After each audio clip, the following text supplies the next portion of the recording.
রানাঘাট পান্তাপাড়া রেললাইনের দুপাশে লাইন দিয়ে রেলের তরফ থেকে আটকে দেওয়ার জন্য অসুবিধার সম্মুখীন হচ্ছেন এলাকাবাসী। তাদের দীর্ঘদিনের দাবি ছিল এখানে একটি রেলগেটের ব্যবস্থা করা কিংবা একটি আন্ডারপাস করার, কিন্তু রেলের তরফ থেকে জানানো হয়েছে যে এখানে কোনো মতেই রেলগেটের ব্যবস্থা করা সম্ভব না। তাই এলাকাবাসীরা দাবি করেছিল একটি আন্ডারপাসের, কিন্তু রেলের তরফ থেকে সেরকম কোনো কিছু না করে আজ আটকে দেওয়া হয় দুপাশ থেকে, যাতে ৩ চাকা থেকে ৪ চাকার গাড়ি যাতায়াত করতে না পারে। শুধুমাত্র বাইক এবং সাইকেল নিয়ে যাতায়াত করার জায়গা রেখেছে রেলের তরফ থেকে। এই ব্যাপারে এলাকাবাসী রানাঘাটের সাংসদ মাননীয় জগন্নাথ সরকারের শরণাপন্ন হলে তিনি এ ব্যাপারে আশ্বস্ত করেন এলাকাবাসীদের, যেখানে ১০ থেকে ১২ ফুটের জায়গা রাখা হবে, যাতে ৩ চাকা ও ৪ চাকা গাড়ি যাতায়াত করতে কোনো অসুবিধা না হয়। এছাড়াও তিনি এও আশ্বস্ত করেছেন ভবিষ্যতে এখানে একটি আন্ডারপাসে ব্যবস্থা করা হবে। এ ব্যাপারে ওই এলাকার এক বিজেপি নেতা মিলন দাস মহাশয় ও পথচলতি সাধারণ মানুষ কি জানালেন শুনে নেব। রানাঘাট থেকে সন্তুদের একটি বিশেষ report, live news Bangla, Ranaghat. বর্তমানে দেখা যাচ্ছে এখানে বড় গাড়ি থেকে শুরু করে ছোট গাড়ি যাতায়াত সম্পূর্ণ বন্ধ করেছে রেলের তরফ থেকে। এ ব্যাপারে আপনার কি দাবি?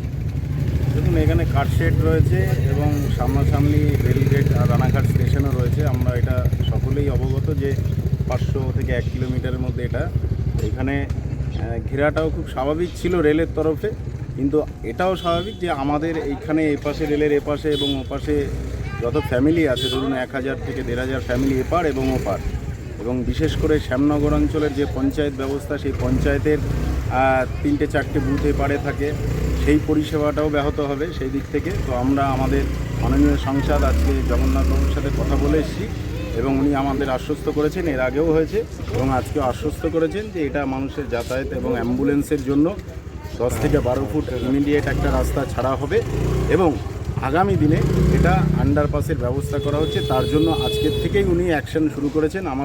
যারা আমাদের কর্মী আছে বা এখানের এলাকার জনমত নির্বিশেষে যারা যাওয়া হয়েছিল আজকে, তাদের সাথে উনি একমত যে এখানে একটা আন্ডারপাসের ব্যবস্থা করা দরকার। সেটার জন্য অ্যাকশন উনি আজকের থেকেই এটা ইনিশিয়েটিভ নিয়েছে এবং সেটার কাজ শুরু হয়েছে আজকের থেকে। এর আগেও তো তিনি এখানে পরিদর্শনে আসছিলেন, এ ব্যাপারে আপনি কি বলবেন? কেন এতদিন হয়নি কেন? দেখুন, রেল তো আজকের দিনে দাঁড়িয়ে অনেক কিছু রেলের ইনিশিয়েটিভ আছে, রেলের অনেক কিছু প্রোগ্রেস চলছে। সেখানে দাঁড়িয়ে এখানে গেট হওয়াটাও রেল বলেছে যেটা এটা গেট হওয়া সম্ভব নয়। সেখানে দাঁড়িয়ে তারা এখানে লেভেল ক্রসিংটাকে পুরোপুরি বন্ধ করতে চাইছে রেলের তরফে, কিন্তু আমাদের এমপি মাননীয় সাংসদ বলেছেন আজকে যে এটা মানুষের যাতায়াতের জন্য, মানবিক দিক থেকে বিচার করতে গেলে, মানুষের জন্য কাজ করতে গেলে এখানে একটা যোগাযোগ ব্যবস্থা বিচ্ছিন্ন যাতে না হয়, সেই জন্য একটা আন্ডারপাসের ব্যবস্থা উনি করছেন। এটা আজকে আশ্বস্ত করেছেন এবং খুব ইমিডিয়েট আন্ডারপাসটারও ব্যবস্থা হবে।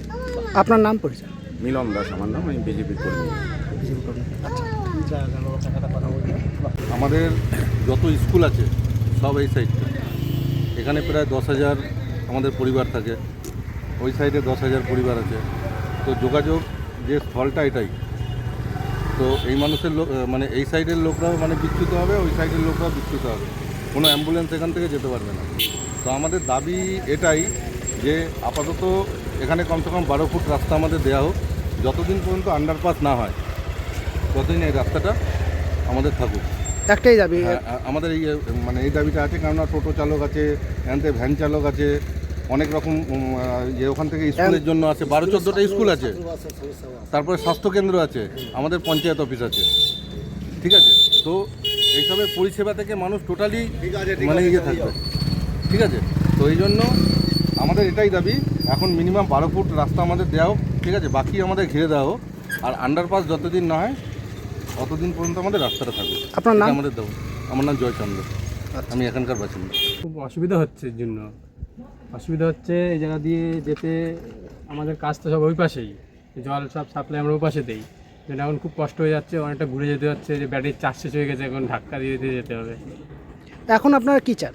আমরা চাই যে আমাদের গাড়িটা যাওয়ার জন্য একটা রাস্তা করে দিলে ভালো হয়।